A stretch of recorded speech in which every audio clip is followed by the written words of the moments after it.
الحمد لله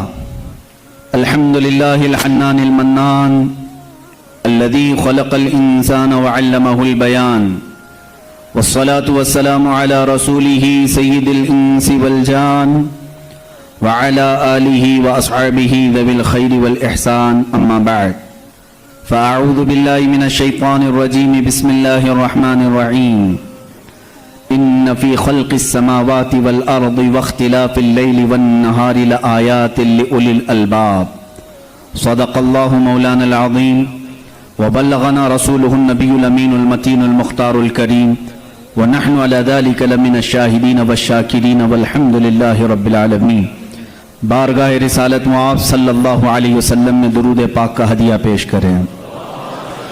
اللہم صلی علی سیدنا و مولانا محمد معدن الجود والکرم وآلہ واصحابہ الکرام وابنہ الکریم وبارک وسلم صلاة دائمة سرمدا ابدا. سب سے پہلے اللہ عز و جل کا کروڑہ کروڑ شکر و احسان ادا کرتے ہیں الحمدللہ کہ اس نے اہل بیت اطہار، صحابہ کرام، انبیاء کرام اور اپنے اور اس کے رسول کے ذکر جمیل کے لیے ہم جیسوں کا انتخاب فرمایا ہے. عزیزان گرامی، معمول کے مطابق 10 روزہ مجالس محرم کا انعقاد یہاں پر کیا گیا ہے. یقیناً جس کے نام سے یہ مجلسیں منعقد ہوتی ہیں وہ نام ہی بہت بلند و بالا ہے.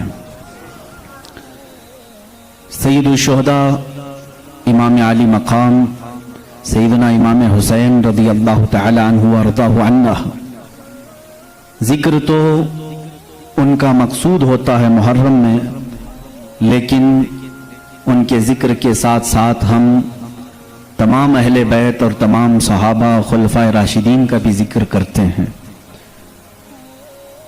اور اللہ کا یہ بھی بے پناہ کرم و احسان ہے کہ ہم ایک بڑی بندش کے بعد کھل کر کے سانس لینے کے ماحول میں آئے ہیں. بس اللہ کی بارگاہ میں صرف یہی دعا کرتا ہوں کہ مولا دنیا کی دوسری چیزیں چھن جائیں مگر تیرے گھر کے دروازے ہم پر بند نہ ہوں. قدیر و جبار خدا، یہ بڑی آزمائش ہے ہمارے لیے. ہم اپنے گھروں میں وہ سکون محسوس نہیں کرتے جو اس کے دربار میں سر جھکا کر سکون محسوس کرتے ہیں. آج یہ پہلی مجلس ہے، پہلی محفل ہے، اور سب سے بھی میں گزارش کروں گا کہ شکر الہی بجا لاؤ. اللہ رب العزت کا کرم و احسان ہے کہ آج کے اس ماحول میں اب بھی بہت سارے لوگ باہر نکلنے پر پابند ہیں، مقید ہیں، باہر نکلنے سے وہ عاجز ہیں. اس کے باوجود آپ تمامی حضرات ذکر شہداء کربلا میں جمع ہیں اور حاضر آئے ہیں. اللہ تعالیٰ اس نعمت کو ہم سب کے ساتھ برقرار رکھے. آج میں صرف یہ بات عرض کرنا چاہوں گا کہ ہم جس کے بندے ہیں اس کو پہچاننے کے لیے کیا اس نے کچھ نشانیاں بھی رکھی ہیں. اللہ کی نشانیاں میں کھل کر کے عام انداز سے بات کروں گا. آپ مسلمان گھر میں پیدا ہوئے، آپ کے باپ داداؤں نے، آپ کے ماحول نے آپ کو بتایا کہ تمہارا پیدا کرنے والا اللہ ہے. یہی تک تمہاری نالج ہے، ہماری نالج ہے. اس لیے کہ یہ بھی بڑا کرم و احسان ہے کہ ہمیں سوچ و بچار کر کے اللہ تک پہنچنے کی اس طرح کے ماحول کی ضرورت نہیں آئی. برسوں سے ہم انہی گھروں میں پیدا ہو رہے ہیں جہاں اللہ کا ہی نام لیا جا رہا ہے. لیکن میں سارے انسانوں کے لیے خطاب کر رہا ہوں. اس روئے زمین پر رہنے والا، چاہے وہ یہودی ہو، عیسائی ہو، ہندو ہو، سکھ ہو، جو بھی ہو، میں سب سے آج یہ بات کہنا چاہوں گا. دنیا کا ایک فارمولہ ہے کہ بغیر کسی کے بنائے کوئی چیز نہیں بنتی، خود سے کوئی چیز نہیں بنتی. تو یقیناً ہمیں بھی کسی نے بنایا ہی تو ہے.